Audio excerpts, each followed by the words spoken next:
we're going to be talking about different New Year's resolutions today. And I, of course, went to Google, as any millennial would, and said, what are the most common New Year's resolutions? And so I came up with a few that I matched to different art objects in our collection. So one of the top New Year's resolutions is to spend more time with family. So we're going to talk about this painting first. My first question for you is, does this look like a family you'd want to spend time with? Why or why not?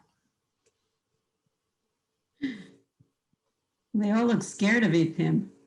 They all look scared of each other or of Well, him? they're not happy. Yeah, definitely happy. So you're saying the smaller figures look scared or unhappy of this imposing central figure here. Yeah. What else? They don't seem drawn to him. Let's put it that way. They don't seem drawn to him. Say more about that. What do you see that makes you say that? They're not looking at him. They're not acknowledging that he's even there. I don't think they seem more interested in the dog. Yeah. And they're not even looking at each other, and the dog would drive me crazy. So we've got an ill-behaved pooch here. That's right. And we were sort of picking up on their body language and where they're looking. So she's sort of looking out past everybody else. He's kind of looking out at us. His eyes are cast to the side. And it's a little bit hard to make out. I can zoom in here. But it seems like he's maybe sort of looking past us, but certainly not at any of the children. Yeah, So it's sort of a disconnect. I'm sorry, the father seems detached. detached. Okay, yeah. I'm seeing some nods. People are agreeing with that. Detached. And how would you describe the sort of body language or the mood of the children? The father's detached. The kids seem reticent reticent. to speak up for themselves about anything, I would say. Ready Interesting. to flee. She's got her dress up there. They're ready to get out of there, it sounds like. Okay, so kind of perhaps they seem a little reticent, maybe a little bit shy, timid, unable to advocate for themselves, or ready to get out of there. She's hitched up her dress a little bit in sort of an interesting gesture here, as though they're ready to just kind of squirm away. And even though the boy with the dog, he's holding on to the dog, but he's not petting him. There doesn't seem to be a warm relationship between the dog and the kid. Okay, so yeah, they always say, right, there's some sort of psychological analysis you can do on how people treat their pets or the relationship between a dog and a person. And so here, Kay, you're noticing that it seems to be sort of a weird, cold relationship. I'm always struck by how his paws don't seem to quite make sense in space, like they're sort of sliding off his thighs. But you're noticing he's kind of holding this collar here, and there doesn't seem to be a real kind of close relationship between the two. Great. What else are you noticing in this family portrait? Well, they all seem to come from wealth. And what did you see that made you say that they came from wealth specifically? The way they're dressed. Or, they just look like there's some money somewhere. Yeah, they're definitely, they seem to be very wealthy. This fur, and I looked it up for you, this is lynx fur. I was hoping someone would ask me or point it out. Lynx fur. And so yeah, the rich fur, so he's dressed, it's a little bit hard to make out in this image, I realize this reproduction, but he's dressed all in black, but has this very luxurious fur that you're noticing, Mary. And then the way that the girl is dressed, of course, is very elaborate. She's got these layers of skirt that she's kind of exposing here, the bright red tights on the boy and the fashion that he's wearing here. They seem to be dressed as though they are very wealthy. What other clues? He's the only one. He's holding on to the girl's hand. That's the only one he is holding on to. Yeah, here, I'm going to zoom in on that gesture because I think it's pretty significant. So he's got his big hand here and you can see kind of the veins and everything. He's wrapped his arm around her and he's holding onto her hand. And that's the only, Karen, you're noticing kind of the only contact that's being made between the father and the children. What else do you make of this moment here of the hands? I think she looks like she's holding onto his hand, but he doesn't really look like he's reciprocating. He's just holding her more as property. Okay. She looks to me like she's protecting herself. Protecting herself in what sense? From his hand. Oh. So kind of, it looks like she's stopping his hand. Okay. Right. So it may be that she's sort of trying to push him away. or that, you know, she's grabbing onto the hand and he's just sort of passively there. Does anyone see this as a sort of paternal or protective gesture? No. I No. agree with whoever said something about ownership. I mean, even if you look at his face, it's like, I own, you know, these are my progeny, I own them. Sort of proud, but just possessive, more possessive. Possessive, yeah, I think that's a word that comes to mind for me as well. So He looks like nobody's somebody- reading this as sort of a nice father-daughter relationship. No. No one's convinced by that. Okay. Not a No. warm one. I don't know if it's anything else, but it Mhm. doesn't seem a particularly warm connection. Sure. And what about this little guy over here? We haven't talked about him yet. How is he being held up into the picture? Because she's not holding him and the dad's not holding him. So he's just like stuck in there. How did he get there? That's a great question. He's sort of stuck in the corner. And I will say, when you see the painting in person, it's a little bit easier to make out sort of the outline of his shoulder. Right now, he sort of looks like his head's popping out of nowhere. But yeah, he's sort of tucked behind the girl and then leaning forward in a very awkward position, right? And look at his little expression. How do you interpret that expression? They don't want to be there. They don't want to be there. Mm-hmm. But there's also a sadness. Yeah, sadness. Makes Yes. him look like he's almost a survivor of something horrible. It's just a weird look. Actually, I think the dog looks like he's begging the son to please take me away. The dog looks like he's emaciated. Mm-hmm. Yeah, so you're noticing, you can see every sort of muscle and rib in this dog, and the dog's almost like begging to be relieved from this situation. And there is no mother. The And mother is missing. Where's the mother, right? Where's the mother? Yeah, exactly. Maybe that's why she's carrying a necklace. Could be her mother's necklace. Oh, I like that. Yeah. Is it a rosary or a necklace?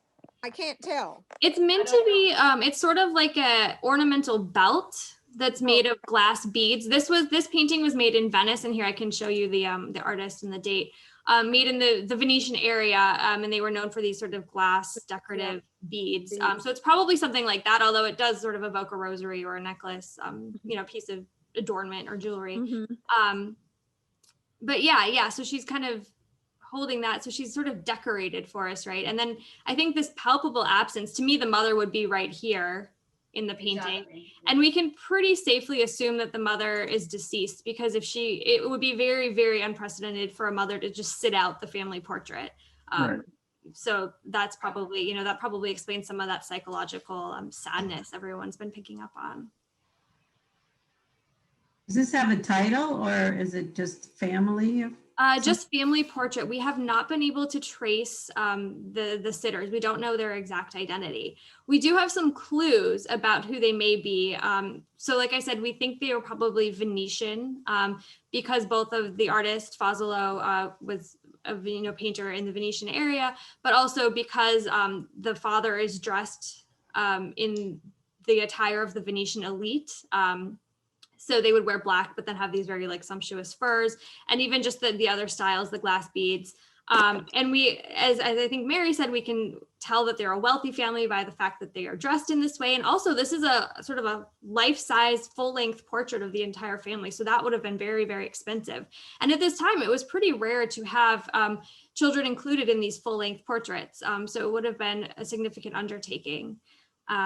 And then again, just the richness of textiles. Perhaps some scholars have speculated that this family was involved in the silk trade that was prevalent in that area, because she seems to be sort of showing off this fabric under her skirt.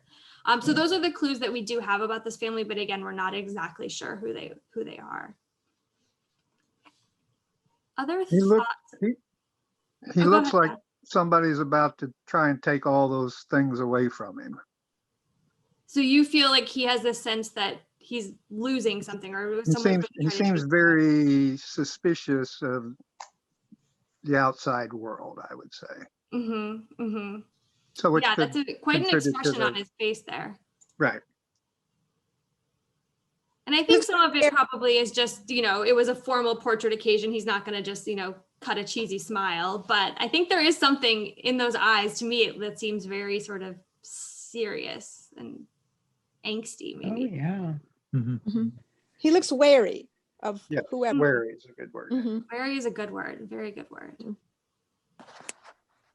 So we've talked through the sort of, items of this painting that are very specific to the time in which it was made. Is there anything here that feels sort of universal to you as a family portrait? Anything you can relate to?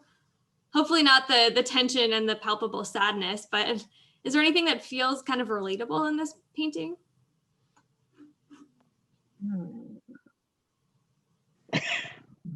I mean, the fact that they don't particularly want to be there, the kids, sometimes gatherings are like that. The kids would rather be somewhere else.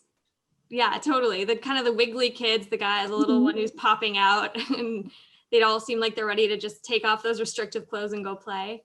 Mhm. The dog jumping up, right?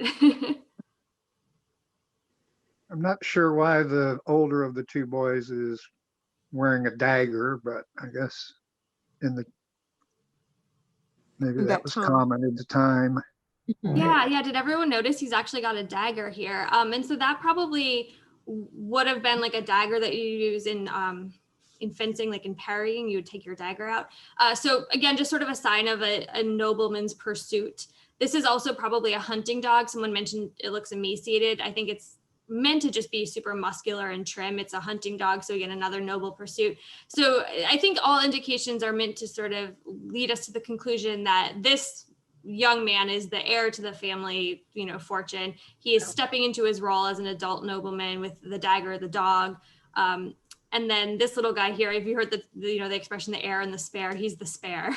Right. And the daughter, probably is getting ready to be married off. So you have all of these kind of behind the scenes dynamics at play as well, as these kind of prepubescent or teenage kids are coming of age. Any other comments or thoughts about this one before we move to our next? Okay, let's go to our They next. almost look like children who had to grow up too fast. Children who had to grow up too fast. Just I don't get totally the agree with sense you, that Gary. there's a childhood. I think that's a good way to sum it up. I think that kind of captures everything that's been said so far. Is there a New Year's resolution relationship to this picture? Oh, so this is painting? spending more time with family. Okay. Not good. that any of us would necessarily want to spend time with this family, but it's a family dynamic, good or bad. Good question, Jim. Yeah, I should have said that. Okay, our next one, again, and if you've been on these programs before, this is one of my favorite works to use because it's so delicious. But my first question is, did anyone overindulge over the holidays, and did you have any spreads that look like this? Can anyone relate? I know I did a lot of eating over the past 2 weeks. And so there's some healthy foods and some maybe less healthy foods here, but another major New Year's resolution is always to eat more healthily, to eat more vegetables. I'm trying to do the whole plant-based thing. So that's where this New Year's resolution tie comes in. But which of these foods here can you identify as something that maybe would be on your healthy list or maybe on your unhealthy list if you were making a resolution?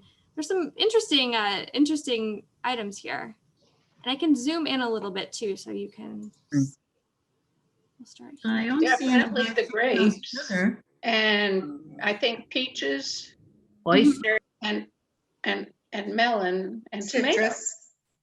Yeah, so we've got the grapes, I think these are probably peaches, oysters, lemons. This is, I think this is a pomegranate. It kind of looks like a Pomegranate, yes. Yeah, Looks like one. reproduction. This melon here. It all looks healthy. I mean, oysters are good for you. Lobster's good for you. All the fruit is good for you. Where's the chocolate? Exactly, right? So there's mostly just lean proteins in fruits and vegetables. There is a flagon of beer here and a glass of wine or some other spirit. So that's kind of the naughty side.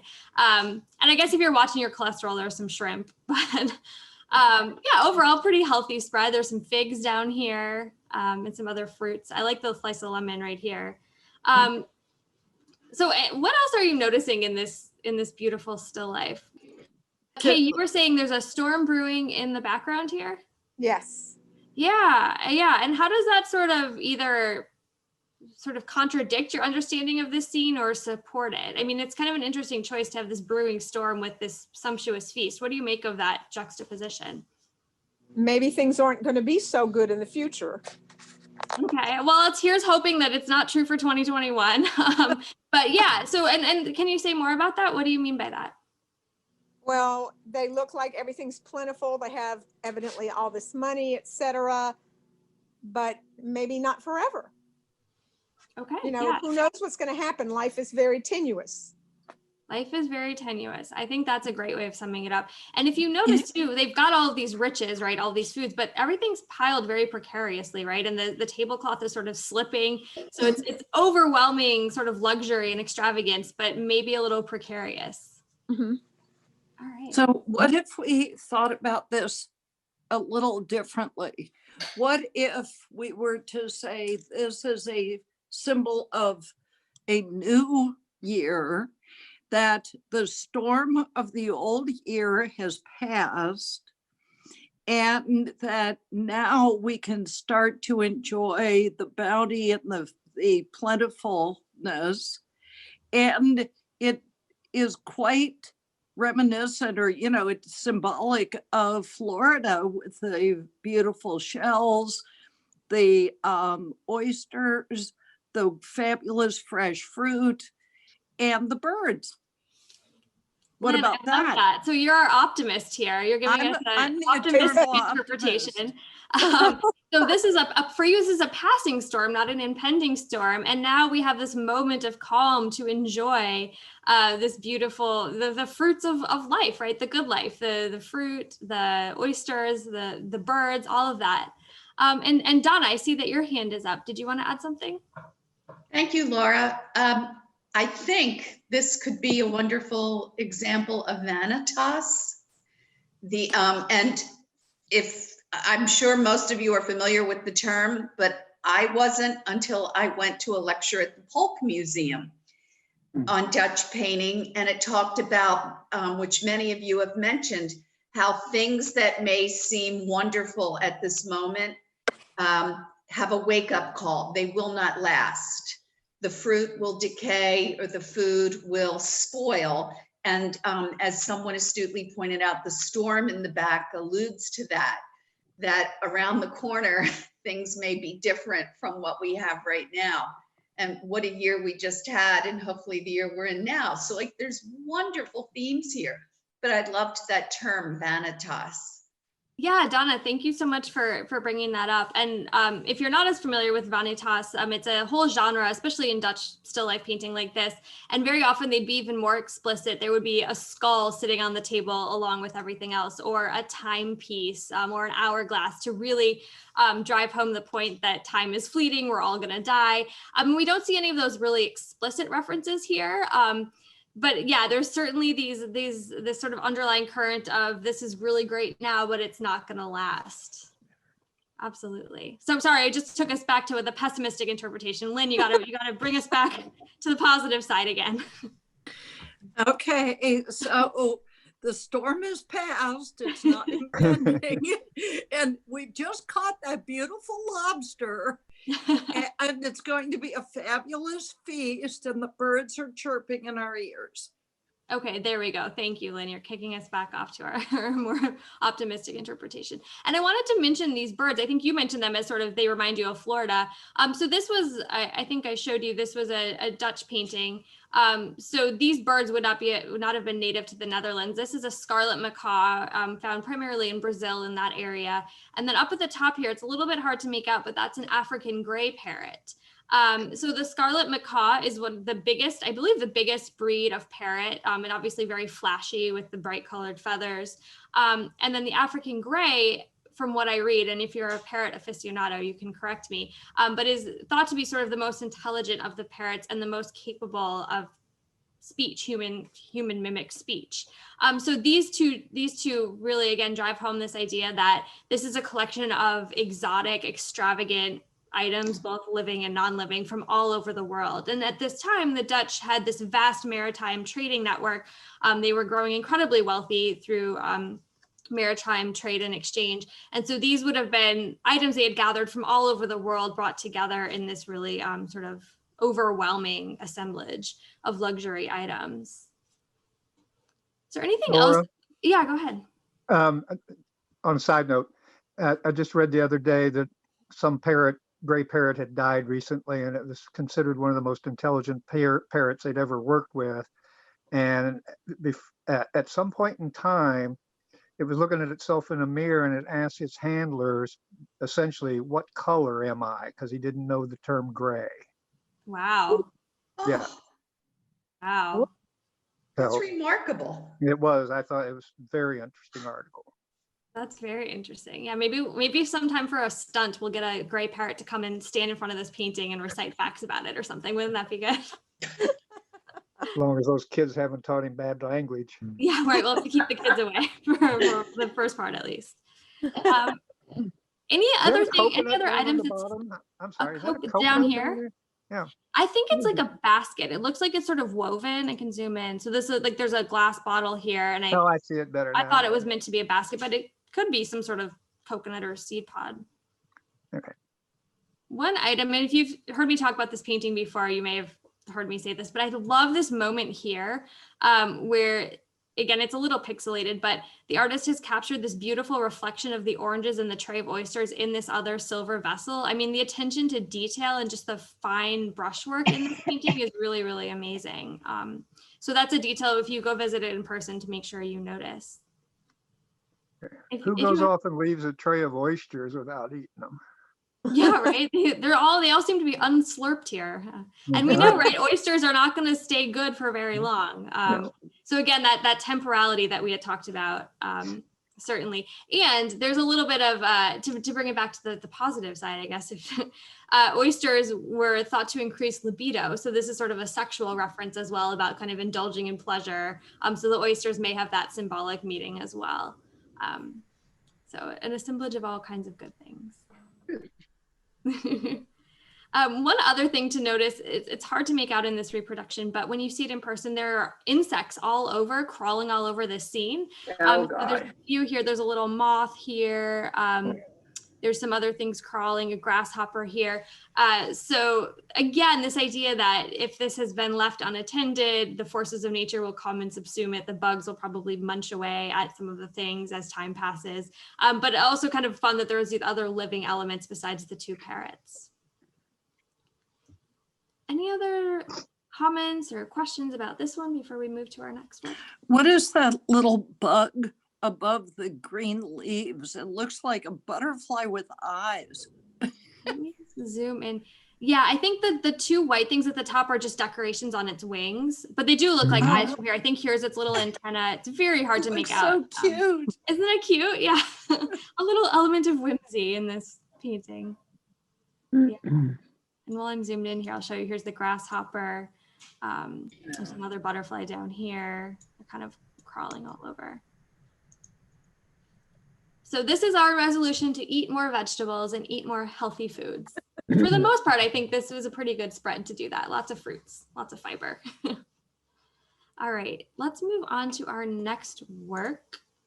Something totally different. So I love this painting. I've always loved it. It's not currently on view at the museum, but it was for many years in Gallery 21. And I think this attitude for me just sums up how everyone is tackling 2021. Like, shake it off, leave 2020 behind you, and just sort of like dance forward into the new year. And a frequent resolution is to do more exercise, which, you know, dancing is exercise, so like fitness classes and just kind of having a new empowered attitude. So that is why I chose this work. But I'm very curious to sort of hear your interpretations. What do you make of this woman? She's a seductress. She's a seductress. And Kate, say more about that. Why did you say that? Oh, she's got those come hither eyes. Look at the way she's dressed. We've got an exposed midriff here. Yeah. Yes. Down and above 8 to go up. And When she's was got this made? gorgeous legs. So you've described her as a seductress. Does everyone agree? Would anyone use a different word to describe her? You shouldn't be wearing that outfit. So kind of a scandalous outfit, right? Yeah, dips real low here, and then there's the sheer skirt here. With that big of a belly, she needed the bottom part up a little. And her stomach is sort of protruding here. Although I think if you look at this curve here, it seems like her back is sort of arched and she's sort of like thrusting forward. Right. So Yeah, I that mean, that she's may be like a part of the dancer posture. to me, belly dancer, or Mhm. I'm trying to remember because I thought we just talked about this not that long ago. I'm trying to remember whose wife or something she is. I don't know. I don't. Yeah, there's quite a backstory here. Yeah. Before we go into that though, any other kind of initial impressions or reactions to this woman? Is this a painting that you like or don't like? I love it. Love it. Like it too. Donna, why do you love it? My eye is drawn in immediately because the character is looking at us and her body language is saying, come into my space, at least to me. And I love that parrot green of her little top. It just jumps out and frames her shoulders and face. And then that draws me into all of the exotic jewelry that she's wearing. And then, you know, my eyes go down and the wonderful sheerness of the skirt, as you mentioned, covering her legs. So there's flesh, sheer fabric, shiny fabric, and then all of these beads and bits of jewelry. And she's quite beautiful. So it's eye candy. Yeah, I love that. Yeah, so you're noticing her expression, and then you're noticing too the kind of the brushwork and the colors that are being used here and how they really pop and kind of draw your eye all the way down. It feels like an invitation in. Yeah, Janet, were you going to say something? Did I cut you off? No, I agree with what someone else said. Immediately, I thought she was a belly dancer. But then I don't think belly dancers allowed their stomach to be so exposed. So I don't know, but she's got the look as if she is doing a belly dance to me. And she seems to understand her power. Yeah. You know, she seems has to understand her power. She's very confident in who she is, who she can draw in. Yeah, I was going to say she also looks powerful. It almost appears as if she owns this moment. Yeah. And I really like her arm and hand. Those are beautiful. Yeah. I think of Mata Hari. So we've got this very empowered woman here, pose, confident. She knows she can draw you in. There's a lot of sort of magnetism, I think, that people are responding to. Absolutely. So this is, the title of the painting is Salome. And we can talk a little bit about the biblical origins of that story. It's by Robert Henry, who's an American painter. So this is a little bit more contemporary than what we have been looking at. And this was made in 1909. And I'll go back to the full image here. So the biblical story of Salome is basically that her mother Herodias was married to Herod. And basically Salome danced for King Herod, and he was so enchanted with her beautiful dance that he said she could have anything she wanted. So at the prompting of her mother Herodias, she asked for the head of John the Baptist, because John the Baptist had spoken out against the marriage of her mother and stepfather. And so her mother Herodias was angry about that and, you know, was seeking revenge on John the Baptist. So that's sort of the biblical story. But there's another layer with this particular painting. So Oscar Wilde made the story of Salome into a play, and it being Oscar Wilde, it was rather scandalous and sensationalized. And then Richard Strauss made Wilde's play into an opera. And so in the opera, things get a little bit more, I don't know how you want to say it, scandalous again. So in this version, Salome is totally fascinated and obsessed with John the Baptist, and he rebuffs her. So she's the one who sort of seeks out the revenge.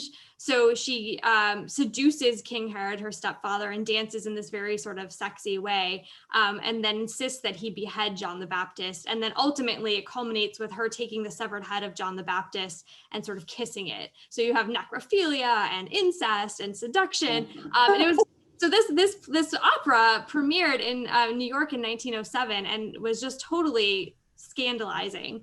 So they shut it down after the first performance. But of course, you know, everyone loves a good scandal. So you had these Salome dancers kind of popping up at you know, shows all over the place. And so this became sort of a type, this sexy, scandalous dancer in the guise of Salome. So all that's to say that Henry is sort of, you know, tapping into that sensationalism in this portrayal of Salome. So you have these kind of layers of narrative here. How many of you have heard of the Dance of the Seven Veils? I have. Yeah. So that's the kind of I have.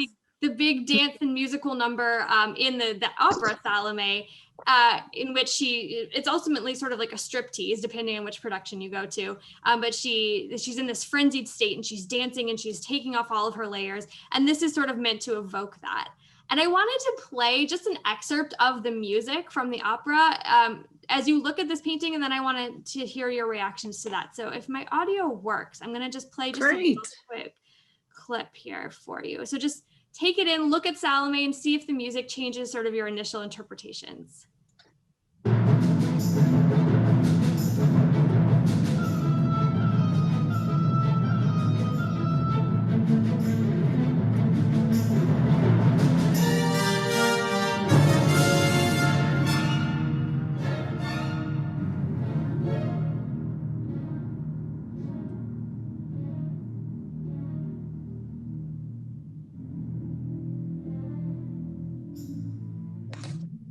And then it gets a little slow and quiet for a while. It's a 7-minute piece. I'm not going to play the whole thing, but you can YouTube it if you want to hear the whole thing.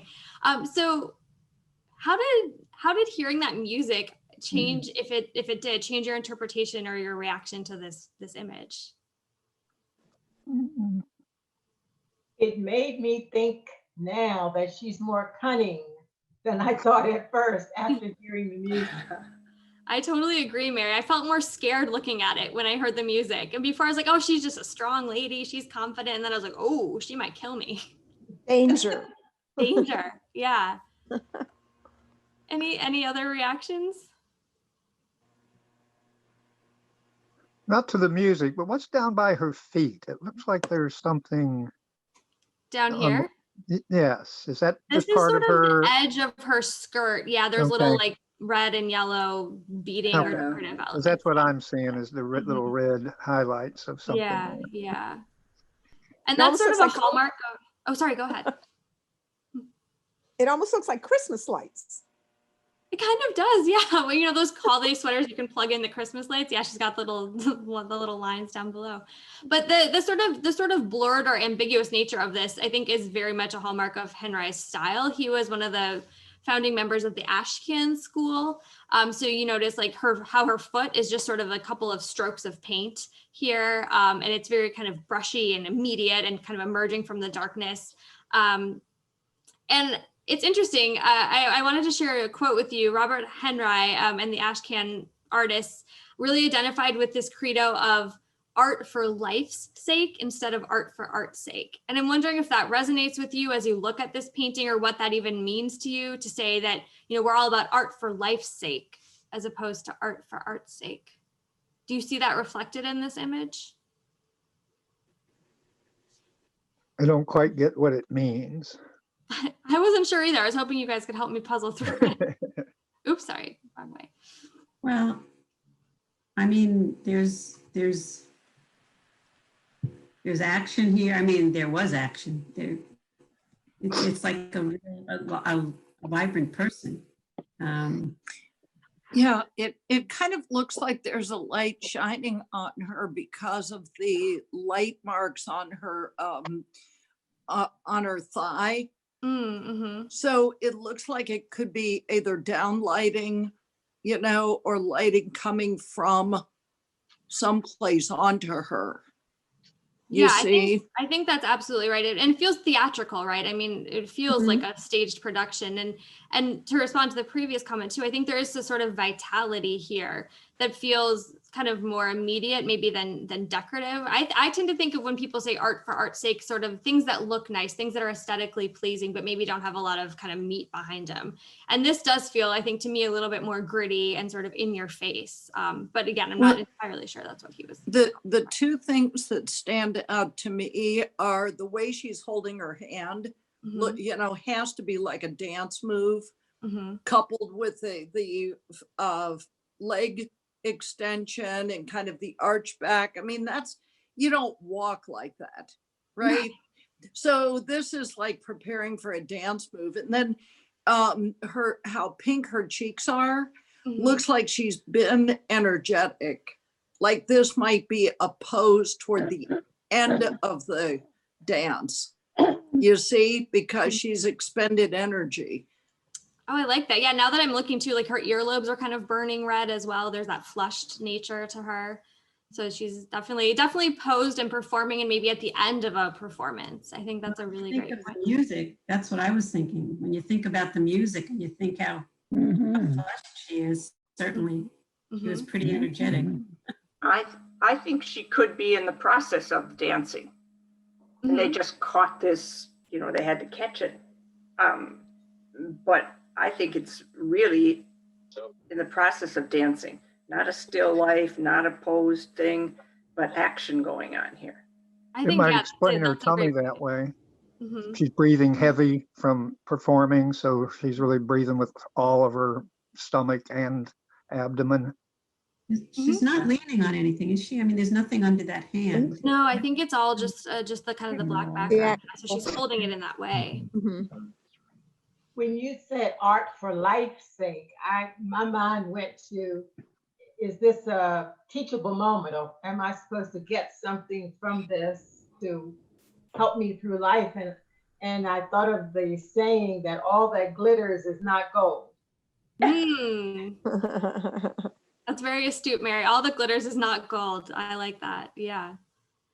And I think, you know, Henry and the other Ashcan school, you know, these American artists, they sort of considered themselves to be the avant-garde, and they really wanted to tap into what they considered the vitality of the lower working class in you know, urban areas. And so you kind of get that sense here where he's sort of capturing a performer, right? Maybe not necessarily a high society lady, but in her effort, she's heaving, she's flushed, and she's performing, and there's something very kind of real about it. So yeah, it's something to puzzle over. I keep coming back to it, art for life's sake, and what does that mean? I wanted to show you too, this is the one in our collection, obviously, but he did a first representation here.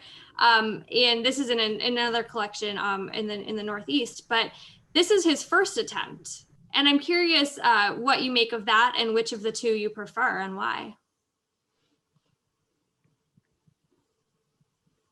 This looks more posed.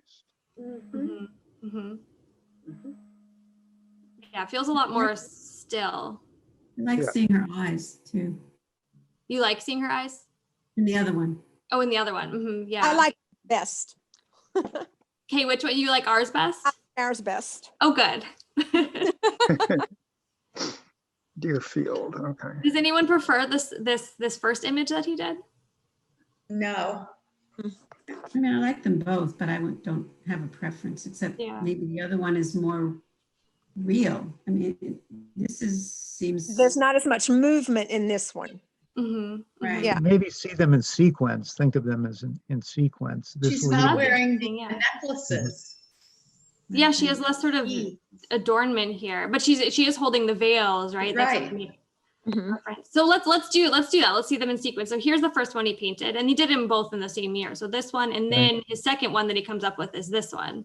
Yeah. And I think I like them in sequence. It kind of makes sense. She's starting, and then she's getting really, you know, revved up in our painting.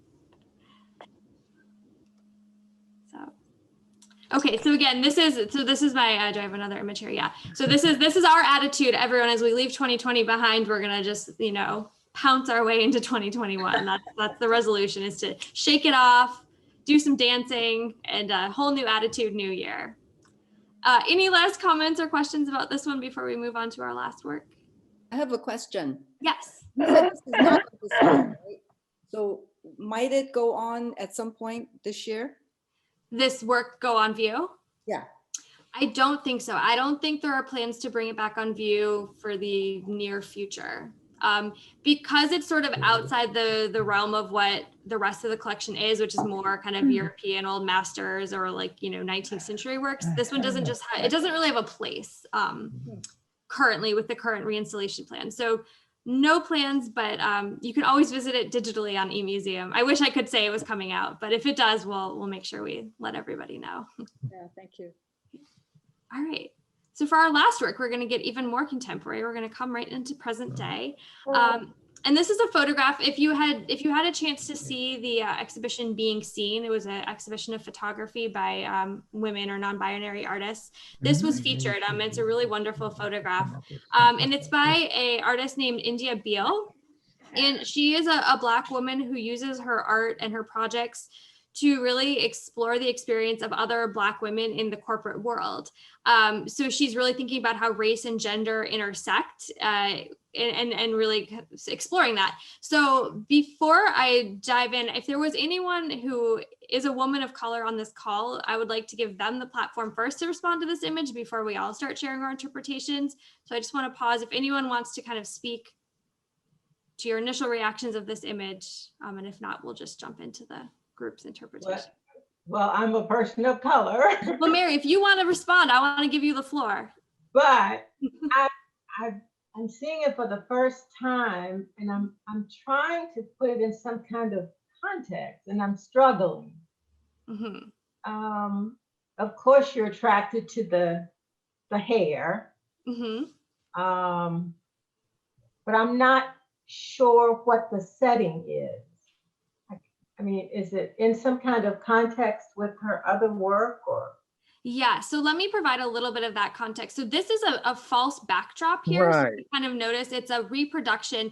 So India Beale herself, she got her MFA at Yale. And when she was there, she did a work study at the Yale IT office, which was, I think, almost exclusively white males.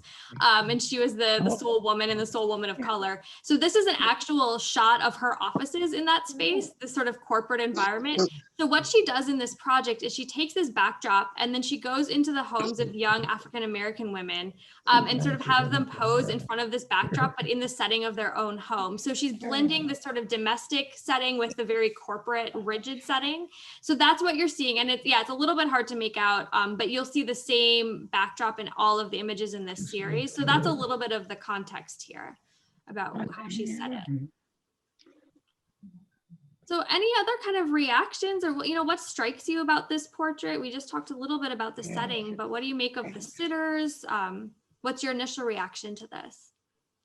Oh, Donna, you've got your hand up. Go for it. Thank you, Laura. I did see this among the other, some of the other photos. I loved it. And what I loved, and just so you all know, I have a background in fashion, so I love fabric and texture. And I loved these two women because number one, their postures are so strong. And someone commented on their hair, which looks just so fluffy to me, but then you see the velvet and it looks like suede platform pumps. And then the sofa has nice texture. And behind the standing woman, there's a planter with some greenery and it's very lush. So I saw all of these, and again, it emulates the standing woman and the sitting woman in this butter yellow velvet chair is just so perfectly proportioned. And I thought it contrasted beautifully with the sterile nature of the corporate office settings, because theirs is warm and touchable and very inviting. So Donna, you're our go-to elements of art person. You were noticing the same things in Salome, the textures and the colors and the contrast. Yes. And I love this comparison you've made between sort of the richness and the softness of the fabrics here, the suede pumps in the chair, between what looks like a very, cold and sterile corporate environment, and drawing our attention to those contrasts. I love that. Yeah, you're always noticing those elements of art there. And Lynn, I see that you have your hand up as well. Yes. So to me, I love the way she did that backdrop because it is inviting me to ask the question, how would those women feel in that environment? So this is their environment, right? They're in their home. Mm-hmm. And I think that is really intriguing to have taken the picture this way, because it would make me want to ask them, now, how would you feel in that environment behind you? in that backdrop. And Lynn, you think like the artist, because that is actually what she asked her sitters. She said, okay, imagine, first of all, she said, dress like you're going to an interview and wear what you want to wear, not what your mama told you to wear, but what you want to wear. So they're already kind of presenting themselves the way that they want to. But she says, okay, now imagine you walk in and you are the only person of color in this entire environment. How do you feel? And she's spoken specifically about, and I got their names here, let me see. This is Sabrina and Katrina, they're twins. And she said the two of them kind of just squared their shoulders and looked confidently ahead and said, we don't care that we're the only people of color, like we're here, we're confident. And so she really captures that in this image. But when you look at other sitters in the series, some are a lot more timid or a little nervous or uncomfortable or uncertain. You capture this whole range of reactions of like, what do you do in that environment that feels unfriendly or even hostile? So that's exactly right, Lynn. I think that's how she kind of framed the project. And the name of this overarching series is Am I What You're Looking For? And you can see all of them on her website. If you Google India Beale, the entire series is there for you to see. And we have, I think, 2 or 3 in the Ringling collection now. And Kay, you've got your hand up. Yeah, look at the hands. The girl sitting down, her hands are so posed. But then the one in the back, it's more just natural if you were just kind of standing behind a chair, just kind of, so one's hand seemed very relaxed and the other one seems very stiff. Yeah, that is an interesting contrast, especially knowing, you know, that they're twins, that they would each sort of respond in a little bit of a different way to this prompt. That is an interesting point. I see. It's interesting that they're twins. I mean, the seated woman, they both look very proud, very independent. I think the seated woman looks a little more approachable. The woman standing looks a little more defiant or hostile, or to me, it's just, you know, a little bit of change in expression. Yeah, it's almost like they have different approaches to dress. One is dressed more masculine, while the other is celebrating her curves. Yeah. That's a good point, Mary. I hadn't even thought about that. You know, if they're going to choose what to wear, she's a little, you know, she's got kind of the blazer and the higher neckline, and she's a little bit, you know, showing some more skin. She's got her fancy heels on. That's a really interesting approach, the 2 different reactions to being in that kind of setting. The standing one looks almost defiant. And I think it's interesting too that, you know, the various ways we interpret these expressions and then thinking about how that might be extrapolated to the interview setting. Because Beale, the artist, really was talking to her students who were young women of color, saying, you know, what experiences have you had in these interviews? And they were able to recount all kinds of really, you know, biased or discriminatory remarks that were made to them on a regular basis. And she sort of collected that and made that into other projects as well. Whereas, you know, she speaks herself too about when she would wear her hair in an afro and go to an interview, she never got the job. So she felt like she had to change her look and her appearance to fit in. And all of these women she talked to had the same sort of experience. So she's really exploring that, not only in this photograph, but in other bodies of work that she does as well. There's a video she made where she sat down young white men and asked them the same interview questions that her young women of color had been asked. So, you know, do you always wear your hair like that? Would you be willing to change your name so we could pronounce it better? Do you have children? Are you going to prioritize work over children if you get pregnant? All that kind of thing. So she really digs deep into these sometimes unspoken, sometimes more explicit hierarchies and systems of bias in the corporate workplace. Which I guess I should say, this is why the resolution for this one is a lot of people say, I want to start a new career. I want to get a new job. So that sort of touches on that. But I think a lot of people have sort of made a personal resolution to be more aware of systems of bias and racial inequity. So it kind of works on that meta level as well for our final resolution. And I think I cut someone off. So I'm sorry, please, I will stop talking. I was just going to share, I was in corporate America for 40 some years, and I straightened my hair. After I retired, I started wearing it natural. So it was something I could not have successfully pulled off if I wanted to rise in the ranks. Yeah, thank you for sharing that, Mary. And I was doing a little reading on, have you all heard of the Crown Act? Yes. legislation that makes it illegal to discriminate on, women of color wearing natural hairstyles, but it hasn't been passed in a lot of states, and it can, companies can still send women home if they're wearing their hair in what is deemed to be unprofessional. So it's still very much an issue today. But really, Beal's work does a lot to sort of expose and make us think about things like that. I'm wondering about the lack of jewelry. Yeah, that is interesting. I don't know. Does anyone else have any thoughts about that they're not wearing any jewelry? Oh, I think to me, they're dressed professionally. Mm-hmm. One's, I guess, with the higher neck is, what do I want to say, more subdued, but they're dressed professionally. And I don't know that you get a job by wearing a lot of jewelry now. Well, just the complete absence of it, I think, is what I notice. What? Just the absence of any jewelry at all seems. Yeah, not even a watch. Unusual, Yeah. but right, not even a watch. I hadn't thought about that. Yeah. Of course. So any last comments or questions? And again, I'd really encourage you, just Google India Beal, am I what you're looking for? And you can see all the images in the series. They're really incredible because each one is so different, but with the same kind of general conceit with the setting.